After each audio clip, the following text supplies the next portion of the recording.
Baik, Bismillah. Assalamualaikum warahmatullahi wabarakatuh. Innal hamdalillah nahmaduhu wa nasta'inu wa nastaghfiruh wa na'udzu billahi min syururi anfusina wa min sayyiati a'malina. Man yahdihillahu fala mudilla lahu wa man yudlilhu fala hadiyalah. Asyhadu an la ilaha illallah wahdahu la syarikalah wa asyhadu anna Muhammadan abduhu wa rasuluh. Allahumma salli wa sallim ala nabiyyina Muhammadin wa ala alihi wa sahbihi wa man tabi'ahum bi ihsan ila yaumiddin, amma ba'd. Ibu sekalian rahmat Allah Subhanahu wa taala, puji dan syukur kita kepada Allah Subhanahu wa taala yang telah memberikan limpahan rahmatnya, maghfirahnya, kenikmatan-kenikmatannya kepada kita semua, baik nikmat keimanan, keislaman, kesehatan, kekuatan, serta nikmat-nikmat yang lainnya. Sehingga alhamdulillah Allah Subhanahu wa taala ya.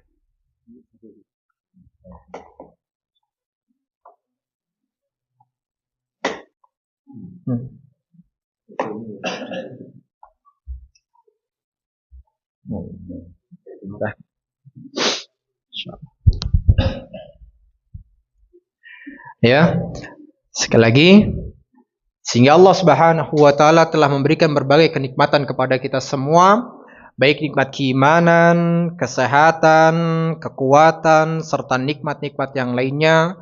Sehingga alhamdulillah Allah Subhanahu wa taala permudah bagi kita semua untuk berkumpul di masjid ini dalam rangka mendekatkan diri kita kepada Allah Subhanahu wa taala dengan bermajelis ilmu.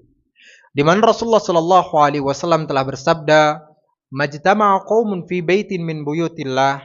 Tidaklah berkumpul suatu kaum di rumah-rumah Allah, di masjid-masjid Allah, wa hum yatluna kitab Allah, di mana mereka membaca kitab Allah, membaca Al-Qur'anul Karim, wa yatadarasunahu bainahum, kemudian mereka pun mempelajari isi kandungannya dan berusaha untuk mengamalkannya dalam kehidupannya. Illa nazalat alaihimus sakinah, kecuali akan turun ketenangan kepada mereka. Wa ghasyiyatuhumur rahmah, dan rahmat Allah Subhanahu wa taala terus bercucuran kepada mereka. Wa hafathumul malaikah, dan para malaikat pun mengelilingi mereka, mendoakan kebaikan-kebaikan untuk mereka. Wa dzakarahumullahu fi man indah, lalu kemudian Allah Subhanahu wa taala pun menyebutkan masing-masing nama para penuntut ilmu tersebut di hadapan para malaikatnya sebagai bentuk penghormatan dan kemuliaan bagi mereka. Sehingga enggak heran kalau akhirnya Rasulullah sallallahu alaihi wasallam pun juga bersabda, "Man salaka tariqan," barang siapa yang menempuh suatu jalan, yaltamisu fi ilman, di mana dia mengharapkan di dalamnya ilmu Allah Subhanahu wa taala, ilmu tentang agama ini, sahhalallahu lahu bihi tariqan ilal jannah, maka Allah permudah baginya jalan menuju surganya.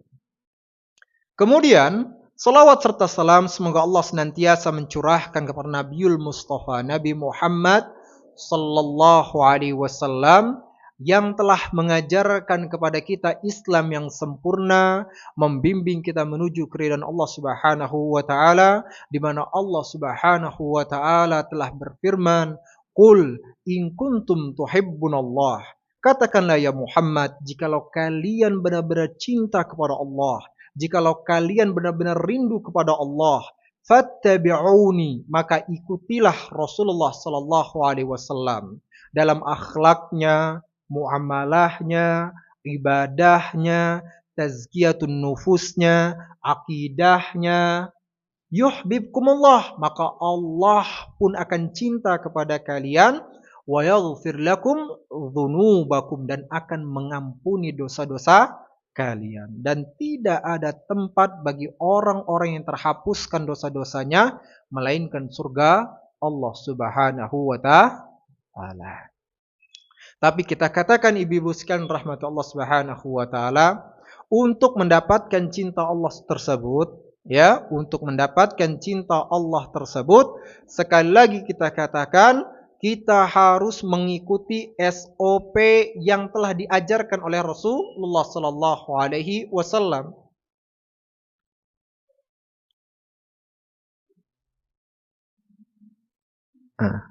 Ya, kita katakan, ya, untuk mendapatkan cinta dari Allah wajib bagi kita semua untuk mengikuti SOP dari Rasulullah sallallahu alaihi wasallam. Karena kenyataannya di luar sana ada orang-orang yang benar-benar cinta kepada Allah, ya Bu, ya, Bu, ya, benar-benar cinta kepada Allah, tapi ternyata Allah nggak cinta kepada mereka. Makanya Imam Ibnu Qayyim Al-Jauziyah rahimahullah telah berkata, "Laisa sya'nu an tuhiba, walakinna sya'na an tuhab." Bukan perkara pentingnya engkau mencintai Allah, tetapi perkara pentingnya engkau dicintai Allah. Benar nggak, Bu? Benar nggak? Hah? Benar tidak? Benar. Kan gitu. Karena kita katakan sekali lagi, ada di luar sana orang-orang yang cinta kepada Allah, tapi Allah gak cinta kepada mereka. Ya, kenapa? Karena mereka ingin cinta kepada Allah.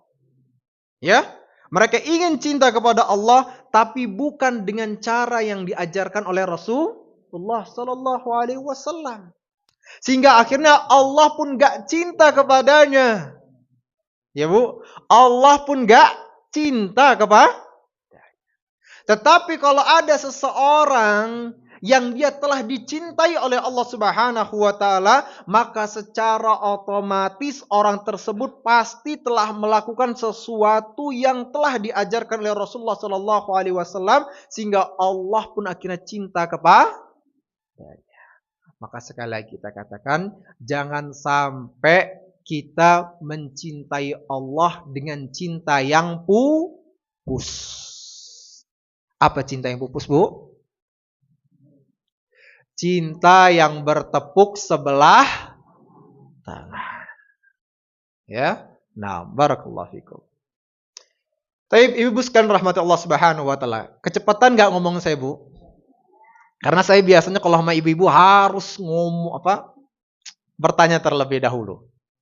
Ya, harus bertanya terlebih. Apalagi dahulu, Masya Allah, ini ibu-ibunya legend semua kayaknya. Ibu-ibu legend semua nih.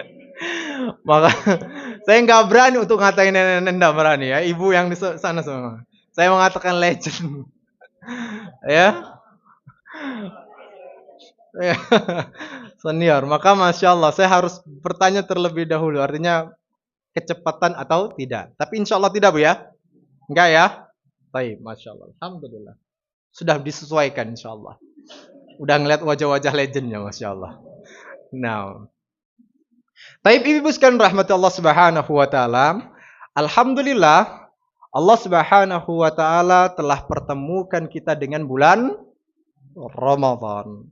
Bulan yang penuh dengan kemuliaan, keberkahan, ya, rahmat dari Allah Subhanahu wa taala, penuh dengan pelipat gandaan pahala yang begitu besar di dalamnya.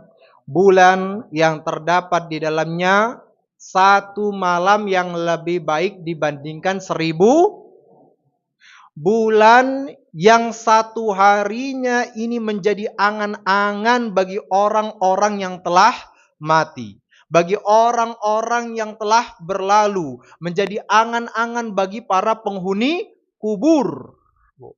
Bahkan mereka rela untuk menukarkan dunia beserta isi-isinya, bahkan dengan yang semisalnya pula, hanya untuk mendapatkan satu hari dari bulan Ramadan. Dan ini sebagaimana yang telah dikatakan oleh Imam Ibnu Jauzi rahimahullah. Apa kata beliau? Tallahi law qila li ahli al-kubur tamannau latamannau yawman min Ramadan. Demi Allah, kalau seandainya dikatakan kepada para penghuni kubur, tamannau, berangan-anganlah kalian, latamannau yauman min Ramadan. Maka pasti mereka akan berangan-angan satu hari saja dari bulan Ramadan, agar mereka bisa melakukan ketaatan kepada Allah, agar mereka bisa melakukan amal-amal soleh, yang dimana setiap amal soleh tersebut dilipat gandakan dengan pahala yang begitu besar di sisi Allah Subhanahu wa Ta'ala. Satu hari, Bu. Ya, satu hari. Nah, sekarang kita masuk ke hari keberapa, Bu? Siji loro. Ya, Masya Allah. Hari ketiga. Nah, sekarang kita bermuhasabah. Di hari ketiga ini, sampai hari ketiga ini, apakah setiap waktu kita, setiap detik kita, kan gitu, itu dipergunakan di jalan Allah Subhanahu wa Ta'ala untuk berzikir kepada Allah, untuk membaca Al-Quran, untuk melakukan ketaatan kepada Allah, atau dipergunakan untuk ghibah? Bu? Muhasabah. Ya? Banyakan lisan kita ini dipergunakan untuk zikir atau untuk ghibah, Bu?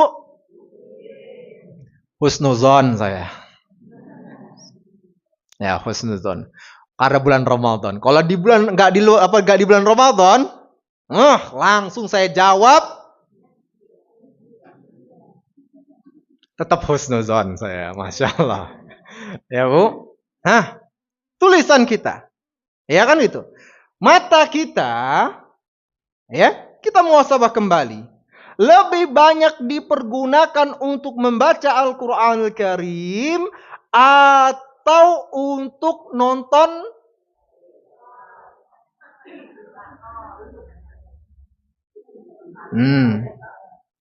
Bu? Ya. Untuk baca Al-Quran atau untuk nonton sinetron? Ya, saya husnuzon lagi saya. Ya.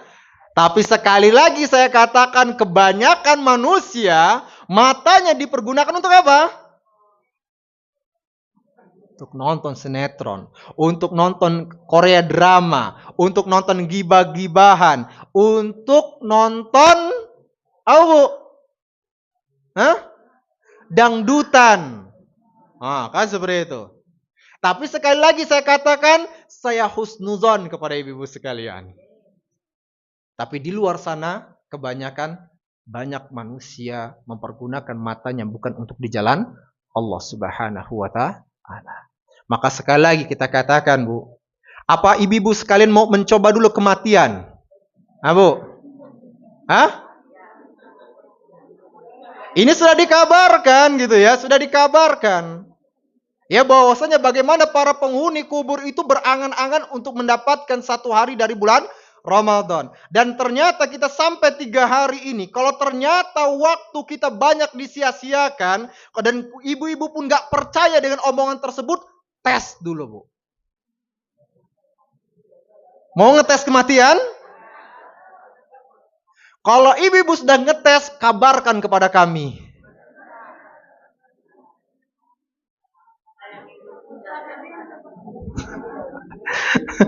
Ya kata ibu Ustadz aja. Kalau saya katakan, kalau saya sudah percaya dengan itu semua. Karena Allah Subhanahu wa Ta'ala telah berfirman, hatta idza jaa ahadahumul maut, sehingga apabila kematian itu telah sampai kepada salah seorang di antara kalian, qala rabbirji'un, maka seketika baru saja dia dicabut nyawanya oleh Allah Subhanahu wa Ta'ala, dia merengek-rengek meminta kepada Allah Subhanahu wa Ta'ala, ya Allah, kembalikanlah aku kembali ke dunia. Baru dicabut nyawanya. Lalu kemudian apa kata dia? La'alli a'mal salihan fima taraktu, agar aku bisa beramal soleh yang dulu telah aku tinggalkan ketika di dunia. Yang ketika dulu aku memiliki kesempatan yang begitu banyak, tapi terlalaikan dengan apa? Sinetron, dengan ghibah, dengan emak-emak sosialita, dengan kumpul-kumpulnya. Makan-makannya. Oh, jelas tuh langsung dijawab sama ibu-ibunya. Hah? Udah bu, udah. Ya.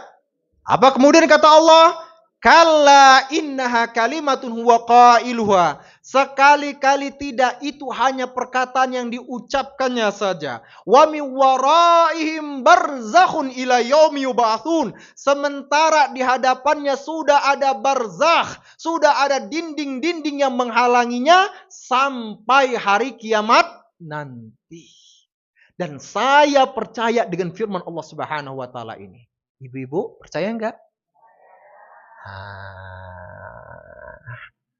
Lisan aja apa beneran Ibu? Kan seperti itu.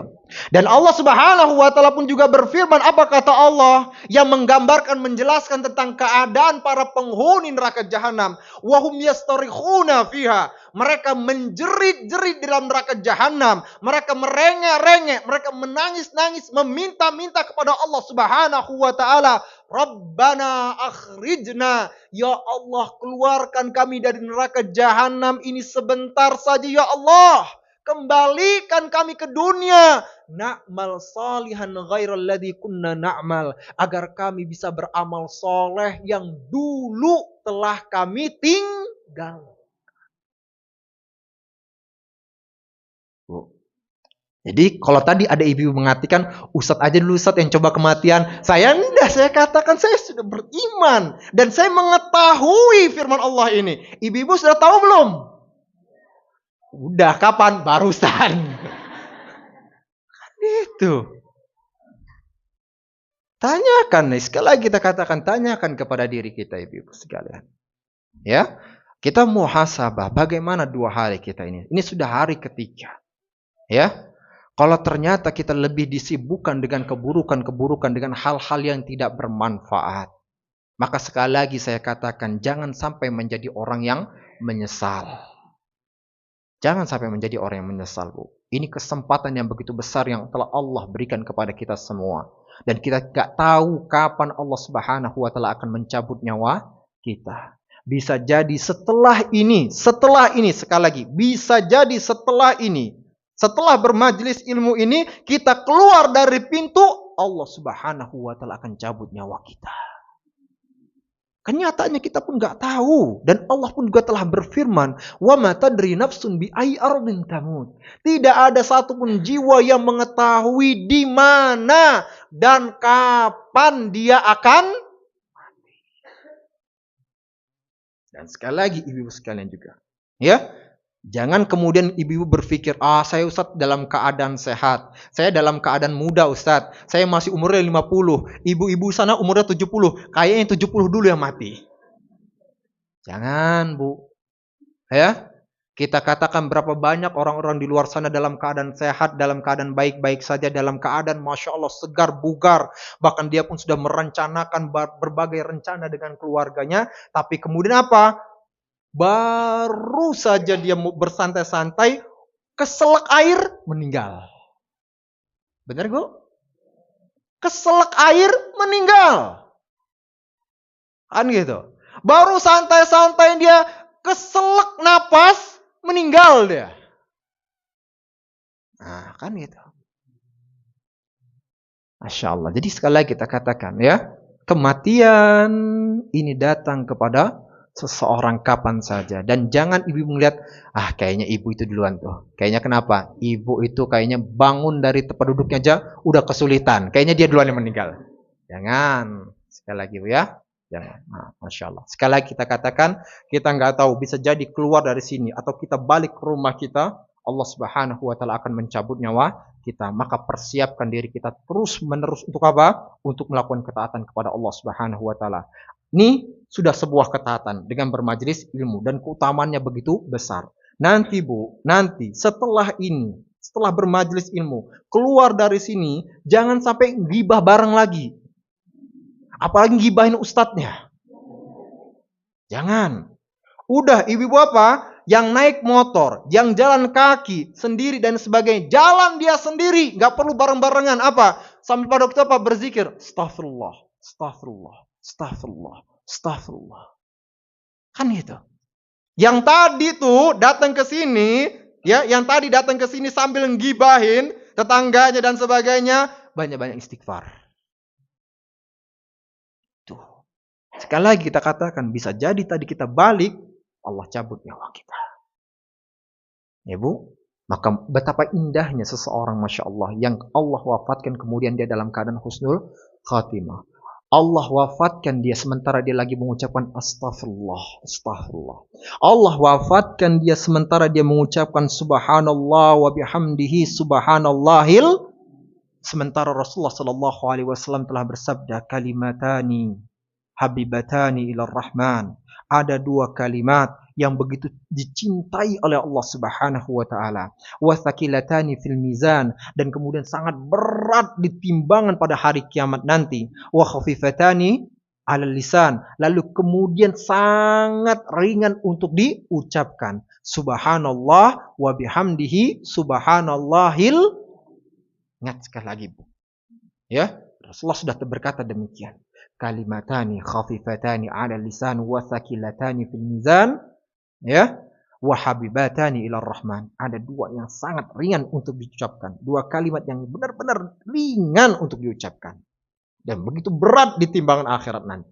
Dan kemudian apa? Begitu dicintai oleh Allah Subhanahu wa taala. Subhanallah wa bihamdihi subhanallahil. Hafal enggak, Bu? Hafal enggak? Coba ucapin. Yang hafal, yang enggak pura-pura gini semuanya. Pura-pura khusyuk. Kan gitu. Kalau ternyata Ustaz, afwan kepanjangan Ustaz dan sebagainya, oke, Masya Allah. Ya, ucapkan subhanallah, ucapkan alhamdulillah. Karena Rasulullah sallallahu alaihi wasallam telah bersabda, at-tuhuru syatrul iman. Kesucian adalah sebagian dari iman. Lihat, Bu. Ya. Walhamdulillah tamla'ul mizan, dan mengucapkan alhamdulillah ini pahalanya akan memenuhi timbangan. Mengucapkan subhanallah pahalanya akan memenuhi timbangan. Wa subhanallah walhamdulillah tamla'ani au tamla'u ma bainas samawati wal ard. Sementara mengucapkan subhanallah walhamdulillah itu pahalanya akan memenuhi langit-langit dan lihat, Bu. Langit yang pertama, ibu-ibu sudah tahu belum di mana pojokannya? Udah pernah ketemu belum? Lihat. Dunia aja kita nggak tahu di mana pojokannya. Nah, ternyata Masya Allah dengan mengucapkan subhanallah walhamdulillah, pahalanya memenuhi langit-langit dan masih kita, maaf ngomongnya, keluar dari masjid ini nanti masih ngegibahin orang lain. Aneh itu. Masih kita tidak memanfaatkan waktu kita dan lisan kita untuk mengucapkan subhanallah walhamdulillah, sementara kita sudah mendengar Rasulullah sallallahu alaihi wasallam bersabda demikian. Maka sekali lagi saya katakan, apakah harus kematian dulu datang kepadanya baru kemudian dia akan merengek-rengek kepada Allah Subhanahu wa taala? Harus seperti itu dulu. Masya Allah. Ya, Bu, sekali lagi 2 hari. Ya, kita bermuhasabah. Kita tanyakan pada diri kita. Sudah belum 2 hari itu dan menuju 3 hari ini dipergunakan sebaik-baiknya di jalan Allah Subhanahu wa taala? Sementara kita katakan yang namanya ibadah tidak harus seseorang di atas sajadahnya. Dia sambil masak bisa mengucapkan subhanallah. Dia sambil ngantri anak-anak dia ucapkan apa? Alhamdulillah. Dia sambil pergi ke sana kemari dan lain sebagainya dia baca istighfar dan lain sebagainya. Tapi sekali lagi, ya, ada manusia-manusia yang pikirannya dikontrol oleh syaitan dan juga hawa nafsunya. Ya. Dan na'udzubillah min dzalik, semoga bukan kita. Baik, Ibu sekalian rahmat Allah Subhanahu wa taala. Ini sampai jam berapa? 10, clear. Hah? Jam 10 berhenti. Berhenti materi. Setelah itu tanya jawab 2 jam. Atau jam 10 itu clear berhenti semuanya? Berarti kita berhenti nanti jam 9:15. Biar pertanyaannya 45 lebih banyak. Karena nanti biasanya saya jawabnya mungkin akan 2 jam mungkin. Ya. Mungkin. Taib ibu-ibu sekalian rahmatullah subhanahu wa ta'ala. Tadi kita sudah bermuhasabah. Ya. Kita bermuhasabah, kita pikirkan semuanya. Maka sekarang ibu, ya, dengan segala keutamaan yang ada pada bulan Ramadan, di mana Rasulullah Shallallahu Alaihi Wasallam juga telah bersabda, "Idza jaa Ramadan," apabila telah datang bulan Ramadan, ya, futihat abwabul jannah, maka pintu-pintu surga dibuka selebar-lebarnya. Wa ghuliqat abwabun nar, lalu kemudian pintu-pintu neraka ditutup, wa sufidatis syayatin, lalu kemudian setan-setan pun dibelenggu. Lalu kemudian juga Rasulullah Shallallahu Alaihi Wasallam mengatakan, Inna fil jannati baban yuqalu lahu ar-rayyan. Sesungguhnya dalam surga itu ada sebuah pintu yang disebut dengan pintu ar-rayyan, di mana yang masuk melalui pintu tersebut hanyalah orang-orang yang berpuasa dan tidak ada yang memasuki pintu tersebut kecuali mereka. Nah, sekali lagi kita katakan kita telah berpuasa pada bulan Ramadan ini, dan inilah salah satu keutamaannya. Nah, dengan segala keutamaan tersebut, segala keagungan yang ada pada bulan Ramadan yang tadi bahkan telah kita sebutkan di dalamnya, maka semua itu tidak akan mungkin bisa didapatkan, tidak akan mungkin bisa diraih kecuali orang-orang yang bersabar dalam menggapai ketakwaan dan kemuliaan di sisi Allah Subhanahu wa taala. Yakinlah itu ibu sekalian. Ya, sekali lagi saya katakan, segala kemuliaan, segala keutamaan, segala keagungan yang ada pada bulan Ramadan tersebut tidak akan mungkin bisa diraih kecuali dari orang-orang yang memiliki kesabaran yang begitu besar di dalam dirinya untuk menggapai predikat takwa di sisi Allah Subhanahu wa taala. Sekali lagi saya camkan, ini adalah sebuah keniscayaan. Dan Allah Subhanahu wa taala telah berfirman, apa kata Allah? Ya ayyuhalladzina amanu ista'inu bis-sabri was-shalah. Innallaha ma'as sabirin. Wahai orang-orang yang beriman, jadikanlah kesabaran dan salat itu sebagai penolong kalian, sebagai pelindung kalian, sebagai kekuatan kalian untuk menggapai semua rahmat Allah Subhanahu wa taala.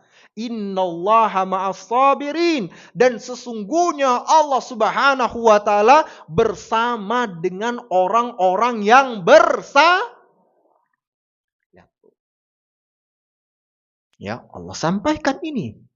Ya, Allah bersama dengan orang-orang yang bersabar. Artinya, Allah berikan hidayah kepadanya. Allah berikan petunjuk kepadanya. Allah berikan kekuatan kepadanya. Allah berikan kemampuan kepadanya. Allah berikan jalan keluar kepadanya untuk selalu menggapai semua rahmat Allah Subhanahu wa taala yang tidak didapatkan oleh orang-orang yang tidak bersabar. Jelas Ibu? Bisa dipahami? Nah, namun kita katakan, ya, seseorang tidak akan bisa disebut sebagai orang yang bersabar kecuali ada 3 unsur pada dirinya, yang dimana kalau seandainya salah satu unsur tersebut hilang, maka dia bukanlah orang yang bersabar. Sebelumnya saya ingin bertanya kepada ibu-ibu sekalian, apa yang dimaksud dengan sabar, Bu?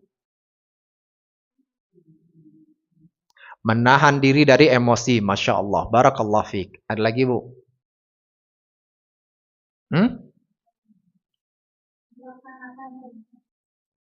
Melaksanakan perintah, Masya Allah, Barakallah fiik. Ada lagi, Bu? Sabar dalam menghadapi ujian dan cobaan, Masya Allah, Barakallah fiik. Ada lagi, Bu? Ayo keluarkan semua karangannya, Bu. Masya Allah. Apa lagi, Bu? Ikhlas dengan keadaan, Masya Allah, Barakallah fiik. Mumtaz. Ada lagi, Bu?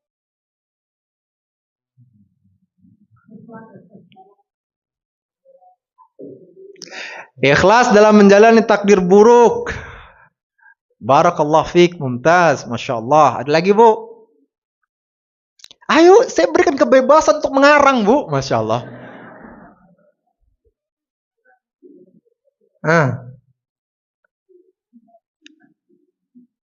Apa lagi Bu?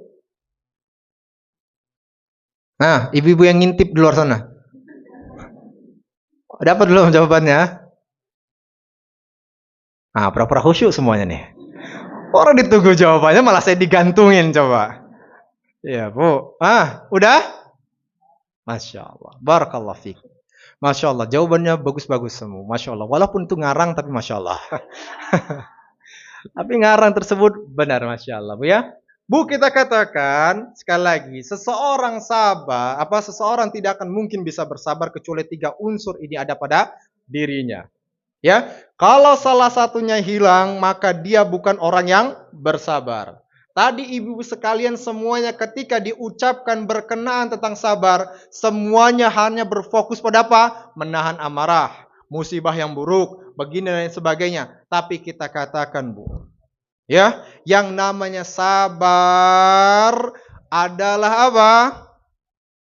Ketika dia menahan dirinya untuk berusaha terus melakukan ketaatan kepada Allah. Jadi artinya apa? Dia sabar dalam melakukan ketaatan kepada Allah. Dia sabar juga yang keduanya apa? Untuk menjauhkan dirinya dari berbagai yang kedua. Yang ketiga, dia sabar dalam menerima ketetapan dan takdir Allah Subhanahu wa taala berupa musibah ataupun keburukan yang lainnya. Kecepatan enggak? Ya, Masya Allah. Tenang aja, ibu legend bakal Masya Allah. Ya, yang pertama Pak, sabar dalam melakukan ketaatan kepada Allah Subhanahu wa taala. Lalu kemudian yang kedua, sabar dalam menahan diri dari berbagai kemaksiatan.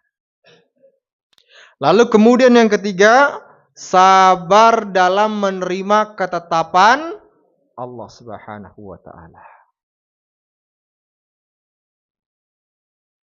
Ya, dari musibah, ujian, ya, keburukan dan lain sebagainya. Jelas sampai sini Bu? Jelas? Nah Bu, dari 3 unsur ini, kalau ada seseorang yang dia bisa menahan amarahnya, dia bisa nih dimarah-marah sama orang begini dan sebagainya, dia diem, bahkan ketawa-tawa santai, kan gitu. Tapi kemudian dia nggak pernah sholat, sabar bukan?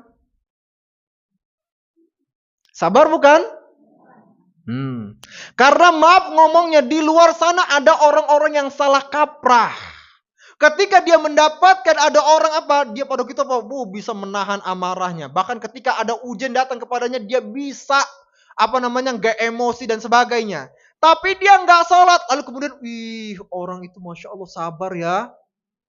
Kita katakan dia bukanlah orang yang bersabar.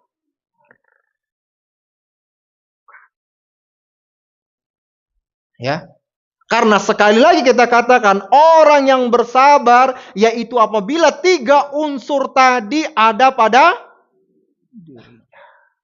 Yaitu sabar dalam melakukan ketaatan kepada Allah, sabar dalam menahan diri dari kemaksiatan, dan sabar dalam menerima apa yang ditakdirkan oleh Allah Subhanahu wa taala. Jelas sampai sini Bu? Nah, sekarang kita katakan, ya, yang pertama yaitu apa? Sabar dalam melakukan ketaatan kepada Allah Subhanahu wa taala. Ibu-ibu bermajlis seperti ini butuh kesabaran enggak? Butuh kesabaran enggak? Butuh. Kalau enggak sabar, orang-orang di luar sana itu begitu banyak tuh. Ya. Tapi maaf ngomongnya, yang datang ke masjid ini cuma segini.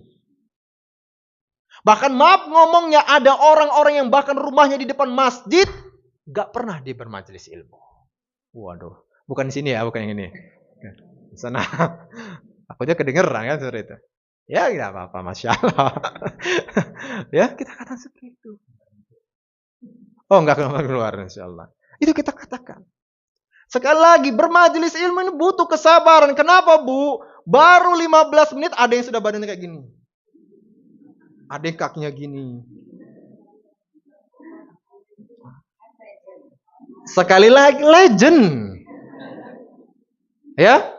Bahkan apa? Ada yang bahkan dari awalnya sudah kakinya udah ngelentang seperti itu.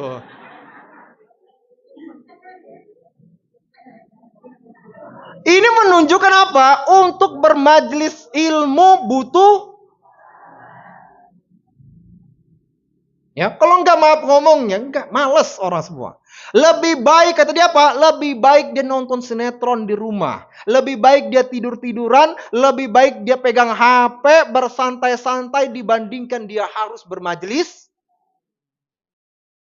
Tetapi tadi, majelis ilmu didatangi oleh orang-orang ini, kan itu. Karena apa? Karena mereka telah mendengar keutamaan dari Rasulullah SAW. Mereka telah mendengar bahwasanya apa? Kata Rasulullah SAW, "Idza marartum bi riyadil jannah farta'u." Apabila kalian melewati taman-taman surga, maka bersemayamlah kalian di tempat tersebut.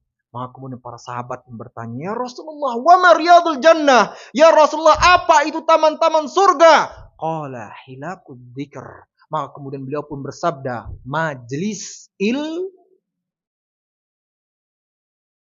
Rasulullah sebut sebagai taman-taman surga karena di dalamnya apa? Penuh dengan keberkahan, penuh dengan rahmat Allah, penuh dengan ampunan dari Allah, penuh dengan pelipat gandaan pahala yang bahkan kalau seandainya ada seseorang yang wafat ketika apa? Dia pergi untuk menuntut ilmu, maka dia pun wafat dalam keadaan fisabilillah. Allahu Akbar. Kan gitu. Tapi sekali lagi, yang begini-begini berat untuk dilakukan. Kenapa Bu? Karena Rasulullah SAW telah bersabda, "Huffatil jannah bil makari." Surga itu diliputi dengan perkara-perkara yang dibenci oleh jiwa manusia. Majelis ilmu dibenci nggak oleh jiwa manusia? Dibenci. Kalau seandainya ini disenangi, bertumpuk manusia di sini sampai keluar-keluar. Kan itu. Tapi maaf ngomongnya, ini staf keberapa? 1, 2, 3, 4, 5, 6, 7. Bu. Salat. Nah, Bu. Salat dicintai manusia atau dibenci manusia? Hah? Jujur aja, jujur ibu-ibu sekalian. Kan itu. Jangan udah ngomong benci. Dibenci oleh jiwa manusia. Karena sekali lagi kita katakan kalau seandainya sholat ini dicintai oleh jiwa manusia, maka tidak ada satupun manusia yang akan meninggalkan sholat. Tapi kenyataannya di luar sana kita dapatkan ada seseorang apa yang dia kuat apa? Nge-gym, ngangkat sampai 100 kilogram. Berjam-jam, sejam, 2 jam, 3 jam dia lakukan hal tersebut. Tapi hanya untuk melakukan sholat 2 rakaat. Atau 4 rakaat hanya 10 menit. Gak pernah dilaksanakan oleh dirinya. Dan itu. Ada seseorang di luar sana apa Bu? Ya, dia mampu tuh sepedahan dari Bekasi, Jakarta, Bekasi lagi. Mampu dia lakukan. Tapi hanya untuk datang ke masjid, untuk melaksanakan sholat berjamaah, gak pernah kelihatan wajahnya. Karena sekali lagi apa? Surga diliputi dengan perkara-perkara yang dibenci oleh jiwa manusia. Baca Al-Quran. Kan gitu. Baca Al-Quran. Disenangi atau dibenci oleh jiwa manusia?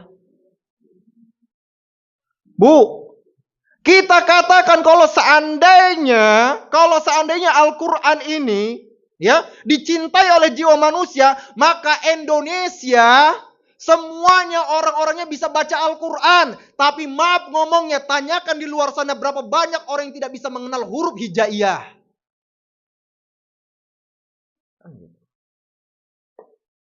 Dan maaf ngomongnya, jangan-jangan ini juga apa? Termasuk kita. Ya maaf sampai umur sekarang ini masih gak ada keinginan untuk memperbaiki bacaan Al-Qurannya. Sekali lagi. Ya kan gitu. Sekali lagi kita nyatakan. Nah ini kata Rasulullah SAW. Jadi semua kebaikan-kebaikan apa? Sedekah. Ada gak sedekah yang dicintai oleh jiwa manusia? Kalau seandainya sedekah dicintai oleh jiwa manusia, Masya Allah, orang-orang akan banyak bersedekah dan sebagainya. Dan mereka tidak akan mungkin mau mencuri, korupsi. Karena apa? Karena dia berpikir, saya mau bersedekah dengan harta korupsi. Nggak akan ada manfaatnya, kata dia. Maka tidak akan mungkin ada koruptor kalau orang-orang mencintai sedekah. Tapi sekali lagi kita katakan, ya, karena orang benci dengan sedekah dan cinta yang begitu besar terhadap harta, maka orang-orang korupsi, orang-orang mencuri, ngambil harta orang lain, dan sulit baginya untuk bersedekah di jalan Allah Subhanahu wa Ta'ala. Jelas, Bu? Ingat, surga diliputi dengan perkara-perkara yang dibenci oleh jiwa manusia. Makanya semua kebaikan-kebaikan itu butuh butuh Lalu kemudian apa kata Rasulullah? Wa huffatin nar bisyahawat. Sementara neraka itu diliputi dengan perkara-perkara yang disukai oleh hawa nafsu manusia. Disukai oleh syahwat manusia. Makanya tadi saya berkata langsung kepada ibu-ibu sekalian. Karena maaf ngomongnya kebanyakan para pelakunya adalah dari kalangan emak-emak. Apa? Bu, daripada membaca Al-Quran, mana yang lebih enak? Membaca Al-Quran atau ngegibahin orang lain? Jujur.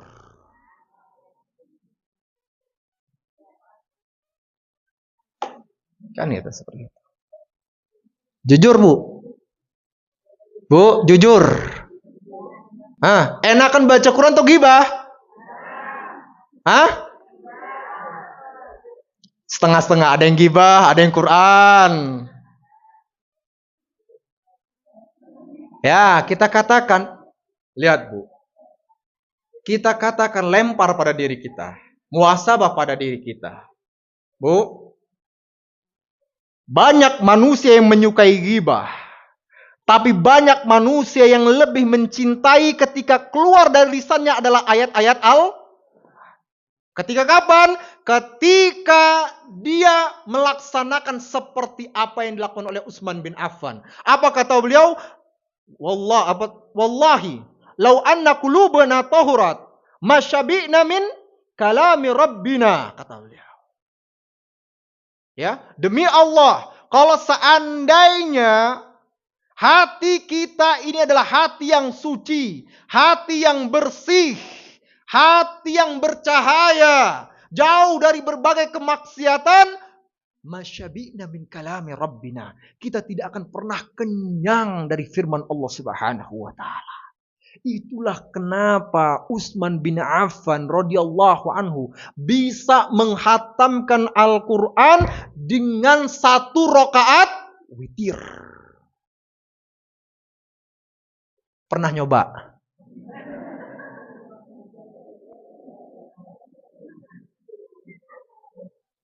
Pernah nyoba, Bu? Pak, di masjid ini imamnya 1 juz atau ayat-ayat pendek? Karena requestan dari ibu-ibunya.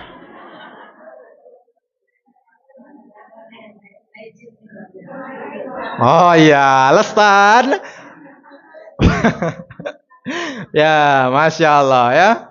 Alasannya apa? Ibu-ibu Masya Allah. Nah, Masya Allah. Ya. Seolah-olah di zaman Rasulullah nggak ada yang ibu-ibu legend gitu. Ya Bu, seolah-olah ibu legend itu hanya apa? Hanya ada di akhir Seolah-olah gitu.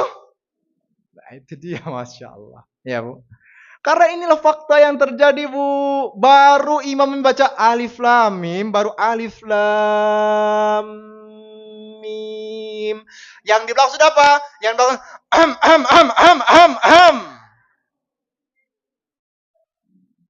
langsung batuk semuanya, pura-pura semua. Ini fakta nih. Ini fakta. Ya. Akhirnya apa? Besoknya kosong. Sebagai apa? Sebagai peringatan kepada si imam. Kan gitu. Seperti itu. Ini repot nih, Bu. Ya, kita katakan. Ya, Bu. Sekali lagi. Ya. Kalau hati kita hati yang suci, benar kita. Lisan kita yang banyak keluar dari lisan kita apa? Tadi. Bacaan Al-Quran, zikir kepada Allah. Tapi sekarang bertanyalah kepada diri sendiri. Kalau ternyata di lisan kita yang banyak keluarnya adalah apa? Gibahan-gibahan dan lain sebagainya. Apalagi ketika ibu-ibu sekalian ngegibahin orang dan gak ngerasa gibahin orang. Wah, itu udah benar-benar. Udah benar-benar. Saya katakan. Ya. Karena apa? Sudah gak bisa ngerasain lagi bahwasanya itu adalah kemaksiatan. Sehingga dia nggak sadar lagi. Sekali lagi, Bu, Masya Allah. Neraka diliputi dengan hal-hal yang disukai oleh hawa nafsu manusia. Ya. Dan kebetulan saya bertemu dengan ibu-ibu, maka biasanya adalah ghibah, sesuatu yang paling menyenangkan. Ya. Ini beneran, kalau ibu-ibu sudah ghibah, penyot-penyot tuh mulutnya. Yang satu kanan, yang satu kiri. Saya khawatir ketika dia ghibah gak kembali tuh bibirnya. Hati-hati. Ya, Bu. Nah, barakallahu fikum. Ya, sekali lagi kita katakan, majelis ilmu butuh apa, Bu? Butuh kesabaran. Sholat butuh kesabaran gak, Bu? Butuh kesabaran. Makanya tadi saya katakan tarawihnya 1 juz gak, Bu? Enggak lah. Kan gitu. Karena apa? Tadi alasannya mak kan gitu. Ya, sudahlah uzur. Oke, Masya Allah. Kan gitu, ya. Ya. Lalu kemudian apa? Membaca Al-Quran. Berat nggak? Berat. Masya Allah berat. Terutama biasanya yang pertama nih, 15 menit pertama itu berat banget. Karena apa? Masih kotor hatinya. Tapi setelah disucikan dan membaca Al-Quran, dia paksakan diri untuk membaca Al-Quran selama 15 menit. Lalu kemudian tersucikan hatinya dengan ayat-ayat Al-Quran. Karena ayat Al-Quran apa? Syifa'un lima fis sudur. Yaitu obat penawar bagi hati-hati yang sakit. Biasanya setelah 15 menit, baru kemudian apa? Dia merasa tenang tuh. Pengen terus tidur. Ya, Masya Allah. Ya, sekali lagi Masya Allah, Bu, ya. Itu kita katakan. Jadi baca Al-Quran. Hah? Bersedekah di jalan Allah butuh kesabaran gak, Bu? Hah? Butuh gak? Siapa hari ini sudah bersedekah? Jangan Ustaz, nanti riak nanti kalau ngomongin. Hah? Rahasia Ustaz, takut riak. Padahal belum bersedekah juga, padahal. Kan gitu.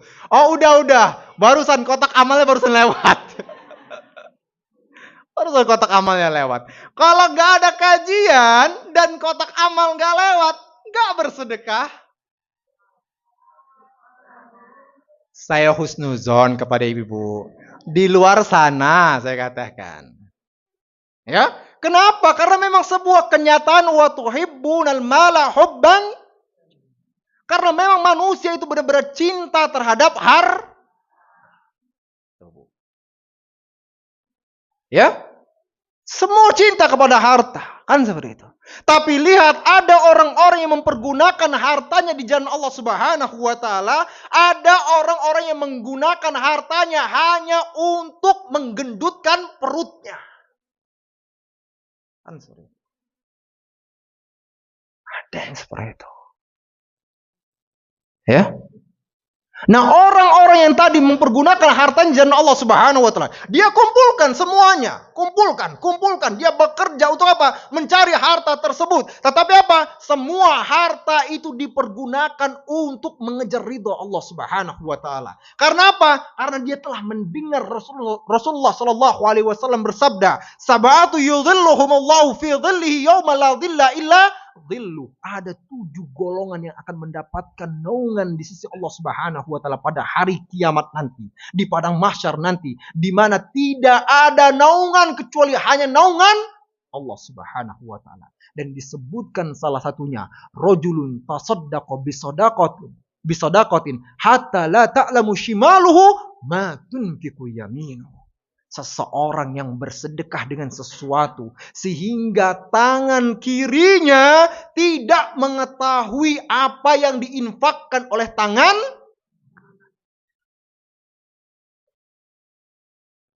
Kenapa? Sekali lagi, Masya Allah.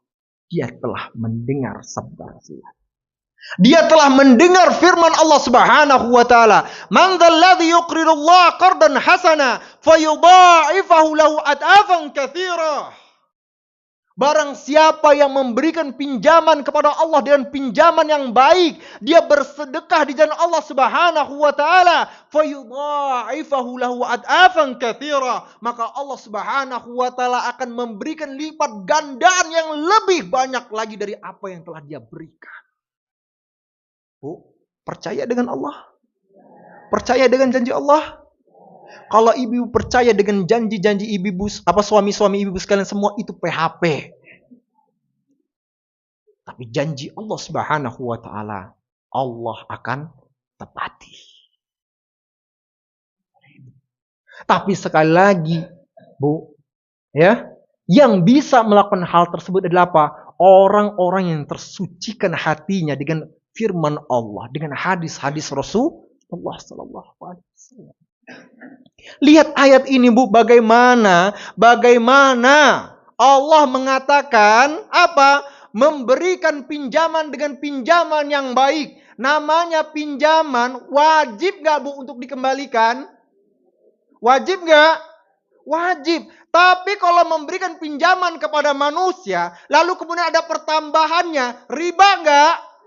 Riba. Tapi lihat, memberikan pinjaman kepada Allah Subhanahu wa taala ada lipat gandaan. Riba enggak? Tidak ada riba kepada Allah.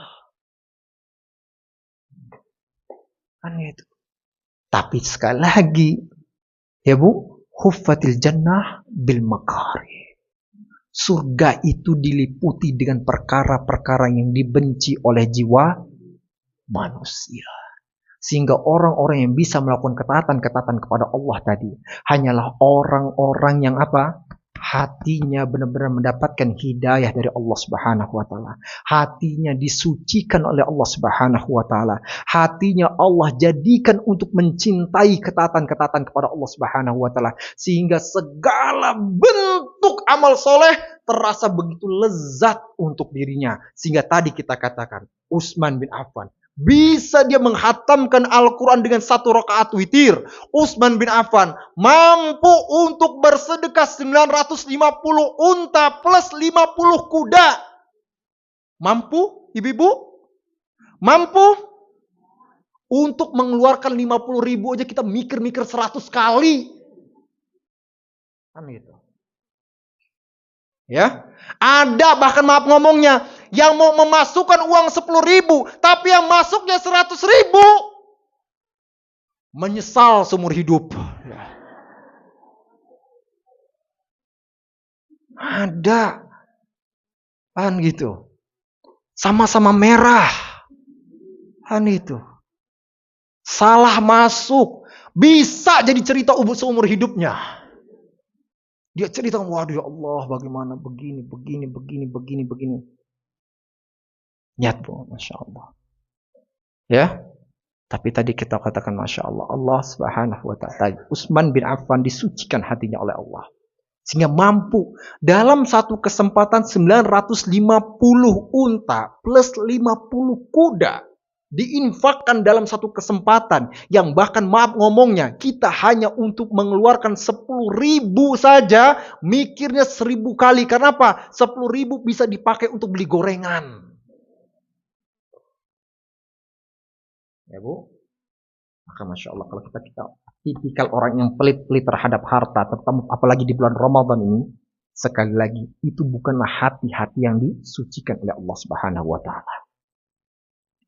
Ingat, tadi itu dalam satu kesempatan. Kesempatan yang lainnya, beliau menginfakkan sampai 4.000 dinar, 8.000 dinar. Yang mungkin maaf berapa miliar tuh? Banyak dah, udah. Bu, ya? 10 tahun yang lalu saja saya kehitungnya kalau nggak salah masih 4 miliar. 10 tahun. Ketika Pak emas masih harganya 500, sekarang berapa? Ibu-ibu tahu. Tahu banget. Ya. Ingat. Berarti berapa tuh jumlah yang diberikan oleh Utsman bin Affan? Jelas Bu? Utsman bin Affan, Abu Bakar, Umar bin Khattab, Ali bin Abi Thalib. Ya, mereka bisa melakukan itu semua. Nah, kita bisa nggak berinfak setiap hari, Bu? Hah? Bisa nggak, Bu? Wajahnya meragukan kayaknya nih. Nggak ada kekuatan hati kayaknya. Hah? Bu, bisa nggak? Siapa di sini yang sudah ada celengan di rumahnya? Celengan infak. Kalau nggak ada celengan infak, saya kurang percaya kalau dia bersedekah di jalan Allah Subhanahu wa taala setiap harinya. Ya, palingan dia datang kapan? Waktu kajian aja infaknya kalau gitu mah. Ya, atau datang ke masjid. Sementara ibu-ibu nggak datang ke masjid terus-menerus, benar kan?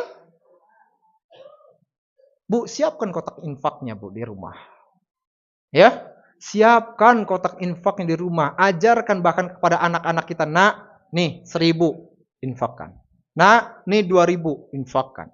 Nak, nih 5.000 infakkan. Ajarkan kepada mereka. Supaya mereka pun jangan jadi seperti kita yang bakhil. Ya Bu, cukuplah kita yang bakhil, Jangan sampai anak keturunan kita jadi orang yang ajarkan kepada mereka. Nah, tuh kotak infak, 2.000, tuh, kan itu. Nah, ini makanan, kasih ke tetangga kita itu. Nah, ini makanan, kasih ke tetangga kita itu. Ajarkan kepada mereka. Ya Bu. Nah, ini kita katakan apa Bu? Sabar dalam melakukan ketaatan kepada Allah Subhanahu wa taala. Masya Allah, ini udah mau 9:10 ya. Gak kerasa Pak. Jam 1 ini kayaknya Pak. Ya. Plus hujan lagi. Ya. Nah, Masya Allah. Bu, tadi kita katakan itu sabar dalam ketaatan kepada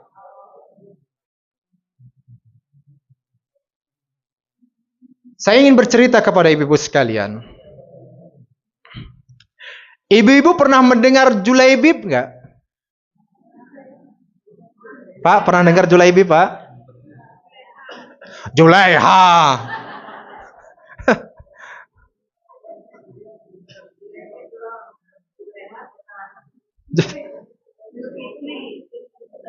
Ya. Julaibib. Ya. Suaranya kerasa banget ya. Kedengeran. Atau ada kebuka? Enggak. Enggak ya, memang kedengeran ya? Udah enggak usah Pak. Udah. Menggigil nanti. Bersin lagi. Ya, taib. Pernah mendengar Julaibib, Bu? Belum. Bu. Ya. Ini kita katakan sekali lagi berkaitan dengan sabar dalam ketaatan kepada Allah Subhanahu wa taala. Ada salah seorang sahabat namanya Julaibib. Ya, namanya Julaibib. Maaf ngomongnya.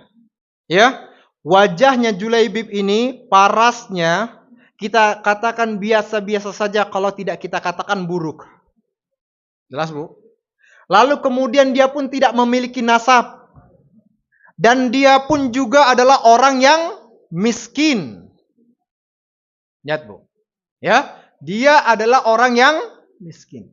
Tapi dia adalah orang yang benar-benar dicintai oleh Rasulullah sallallahu alaihi wasallam. Karena apa? Karena ketaatan-ketaatannya kepada Allah Subhanahu wa taala, dan Julaibib ini tipikalnya juga adalah orang yang lucu. Bu, nggak ada majlis dalam majlis. Tahu maksudnya, Bu? Apa?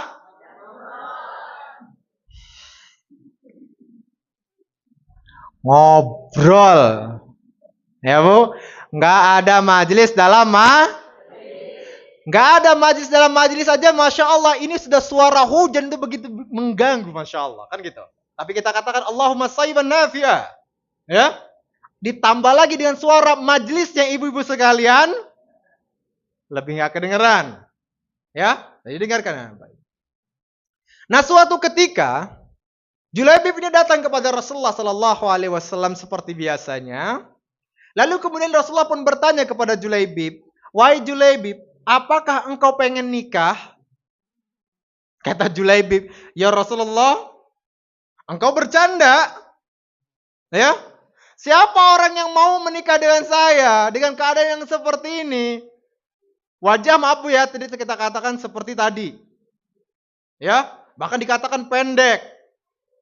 Ya, tidak bernasab. Lalu bukan dari kalangan bangsawan. Hartanya orang miskin dia.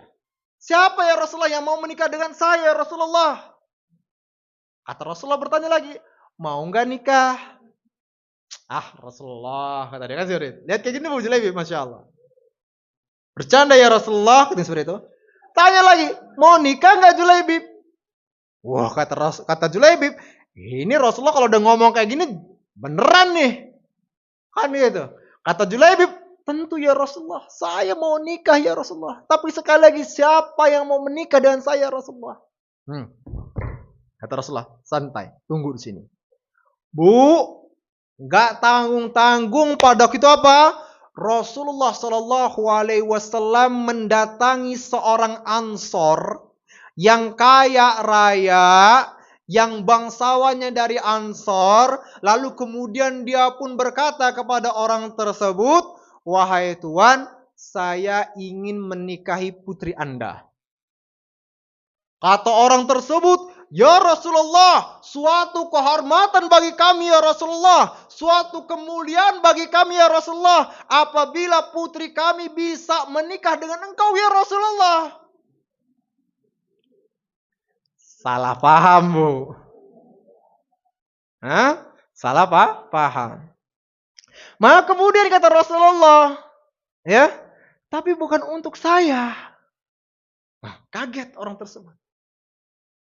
"Untuk siapa ya Rasulullah?"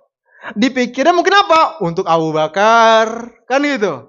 Untuk Umar bin Khattab, untuk Utsman bin Affan, Ali bin Abi Thalib, kan seperti itu. Atau sahabat-sahabat yang lainnya yang banyak dekat dengan Rasulullah sallallahu alaihi wasallam. Ditanya oleh kalau gitu, "Untuk siapa ya Rasulullah?" Maka kemudian apa kata dia? Kata Rasulullah, "Untuk Julaibib." Maka orang tersebut mengatakan, "Julaibib ya Rasulullah."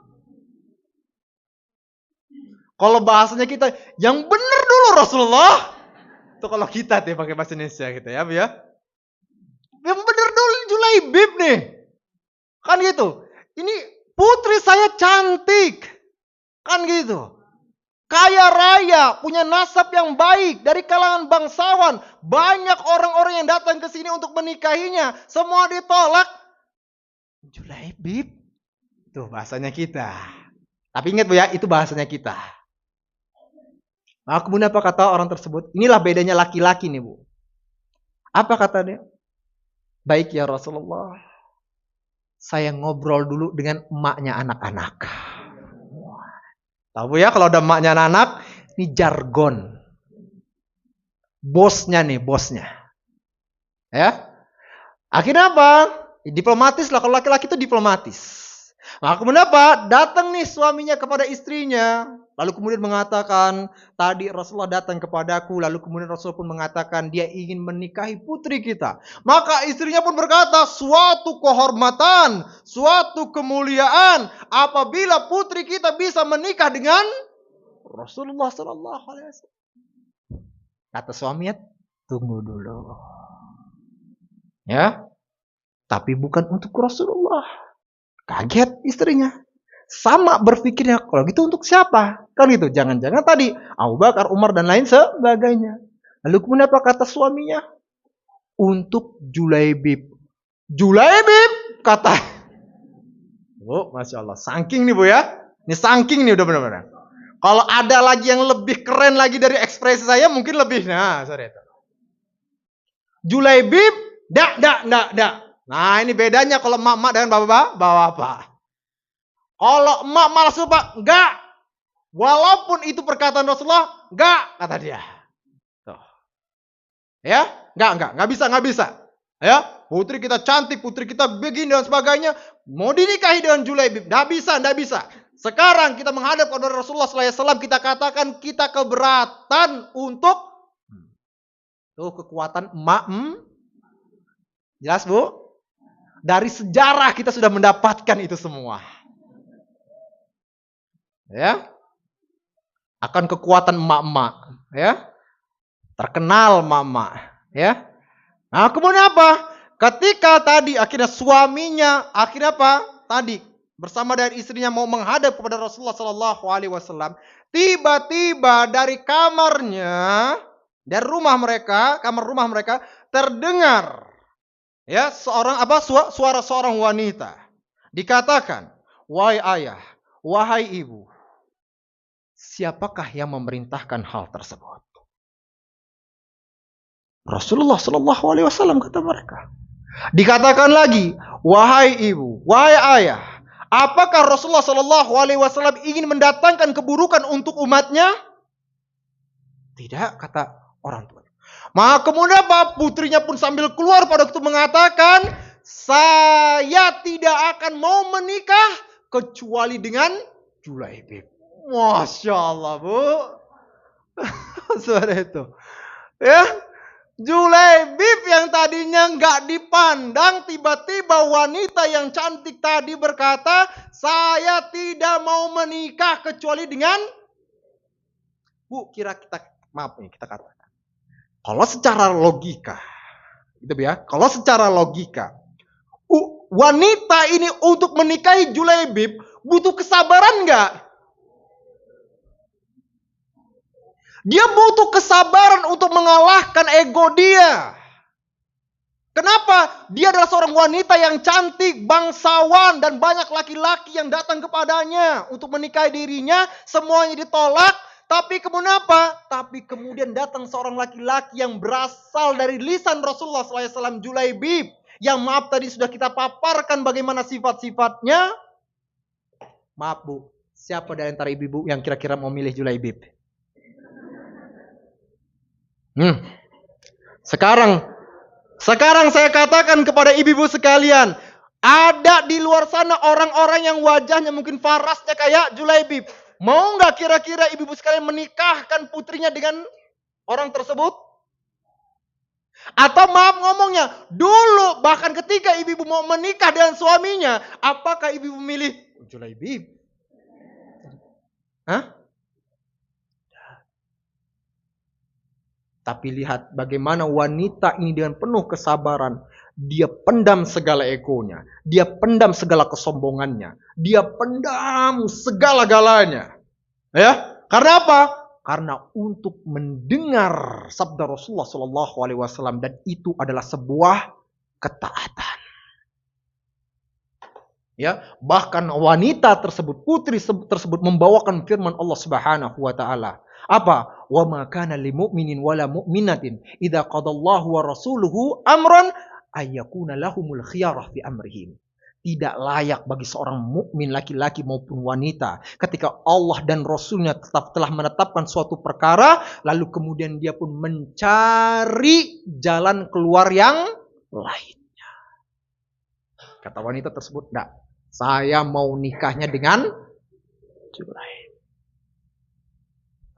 Disampaikan semuanya, Masya Allah, persiapan sudah oke.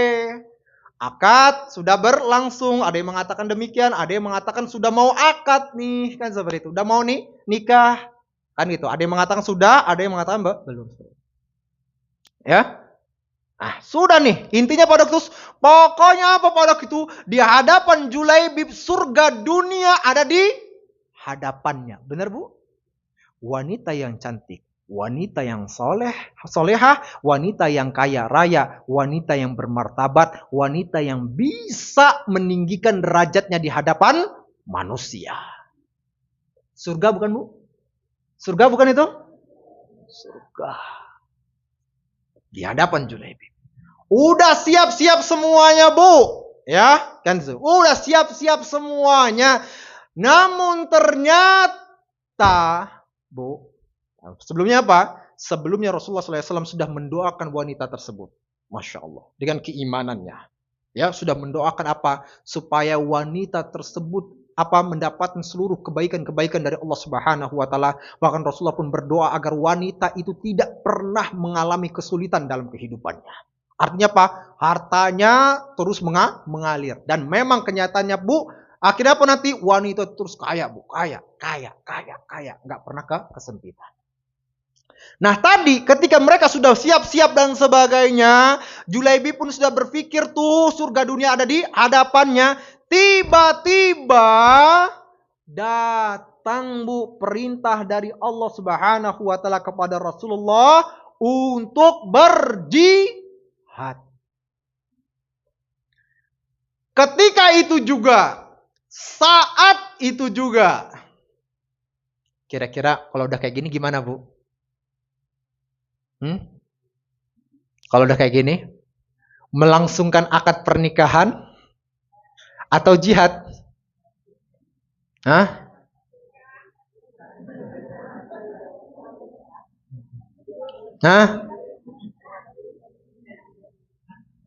Bu,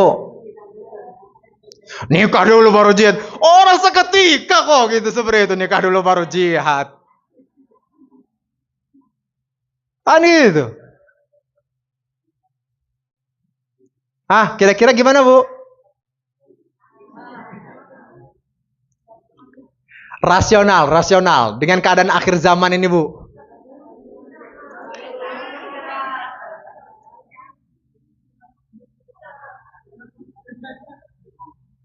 Kalau tadi yang ngomong jihad, itu adalah jawaban penghuni surga. Ya bu. Tapi saya ingin menjawab rasional. Nikah. Itu adalah jawaban rasional. Dan itulah yang dirasakan oleh Julaibib. Pusing kepalanya. Ya, milih ada surga dunia atau berjihad di jalan Allah Subhanahu wa taala yang maaf ngomongnya, mungkin tubuhnya harus terbeset-beset dan pedang dan sebagainya, bahkan kematian mungkin ada di hadapannya. Tuh, pilihan tuh, Bu. Mau pilih yang mana? Kan baru jujur sekarang. Tadi jihad. Ya, Masya Allah. Kita katakan itu adalah jawaban penghuni surga. Ya, jawaban penghuni surga. Dan itulah ketika dalam keadaan pusing yang begitu dahsyatnya tadi, Julaibib bermikirkan, saya bentar lagi nih. Seperti itu. Kan gitu. Bentar lagi. Tapi lihat Bu, dalam keadaan pusing tadi, akhirnya ditetapkan jiwa Julaibib, dikuatkan oleh Allah Subhanahu wa taala untuk berjihad di jalan Allah Subhanahu wa taala. Dia sabar untuk melakukan ketaatan kepada Allah Subhanahu wa taala. Ingat Bu, bukan sholat nih Bu ya. Saya katakan ini bukan sholat. Sholat kita nggak ada rintangannya. Baca Al-Quran kita nggak ada penghalangnya. Zikir kita nggak ada penghalangnya. Lihat, ini penghalangnya begitu besar. Surga dunia ada di harapannya. Kan gitu. Ya, tapi sekali lagi, Ya, ternyata Julaibib lebih memilih untuk berjihad. Yang tadinya galau, labil, akhirnya apa? Allah kuatkan hatinya. Berjihadlah dia. Selesai seperti biasa, habis berjihad pada gitu, Rasulullah Shallallahu Alaihi Wasallam biasanya bertanya kepada para sahabatnya, kan gitu. Apakah kalian kehilangan seseorang? Maka kemudian mereka pun berkata, iya ya Rasulullah, yang ini syahid semuanya. Tapi kemudian jasadnya telah ditemukan ya Rasulullah. Lalu kemudian Rasulullah bertanya kembali, apakah kalian kehilangan seseorang? Maka kemudian apa? Yang di sini pun mengatakan, iya ya Rasulullah, kami kehilangan ini dan sebagainya. Lalu kemudian apa? Jasadnya sudah ditemukan ya Rasulullah. Tanya lagi lah Rasulullah, apakah kalian kehilangan seseorang? Bingung para sahabat. Cari-cari lagi mereka lihat. Ditanya oleh lagi Rasulullah, apakah kalian kehilangan seseorang? Lihat, kata para sahabat, ya Rasulullah, sudah nggak ada lagi. Sudah. Semuanya sudah ditemukan ya Rasulullah. Lalu kemudian apa? Pada itu Rasulullah Shallallahu Alaihi Wasallam dengan bersedih hati mengatakan, akan tetapi aku kehilangan Julaibib. Bu, ketika itu para sahabat baru tersadar ternyata ada, saking keberadaan itu benar-benar apa namanya? Bu, baru tersadar mereka, oh iya ada Julaibib. Lalu kenapa? Mereka pun mencari di mana Julaibib. Ternyata mereka dapatkan jasadnya Julaibib di antara 7 jasad orang-orang kafir. Maka kemudian segera sahabat tadi pun mengabarkan kepada Rasulullah, ya Rasulullah, Julaibib telah ditemukan Rasulullah. Maka kemudian Rasulullah pun bersegera melihat jasadnya Julaibib. Dan ketika Rasulullah SAW melihat jasadnya Julaibib di antara jasadnya orang-orang kafir tadi, Rasul pun mengatakan, sesungguhnya Julaibib telah membunuh 7 orang kafir tersebut, dan 7 orang kafir tersebut telah membunuh Julaibib. Nah, kemudian Rasulullah pun menggotong tuh jasadnya Julaibib, dibawa terus dipegang oleh Rasulullah SAW, nggak dilepaskan. Jasadnya Julaibib ketika terus dipegang Rasulullah. Lalu kemudian Rasulullah pun menyuruh sahabat-sahabat yang lainnya untuk menggali kuburannya. Sekali lagi Bu, tidak dilepaskan oleh Rasulullah Shallallahu Alaihi Wasallam sampai akhirnya apa? Julaibib pun dimasukkan ke dalam liang kuburnya. Lalu kemudian Rasulullah SAW pun sambil meneteskan air matanya dan mengatakan, aku adalah bagian dari Julaibib dan Julaibib adalah bagian dari diriku. Ini sebuah pengorbanan, sabar dalam ketaatan kepada Allah Subhanahu wa taala. Dan ini adalah sebuah janji Rasulullah Shallallahu Alaihi Wasallam bahwasanya Julaibib tidak mendapatkan bidadari yang ada di surga di dunia ini, tetapi Julaibib mendapatkan bidadari di dalam. Ya Bu, dengan segala kenikmatan-kenikmatannya. Nah sekali lagi, sabar dalam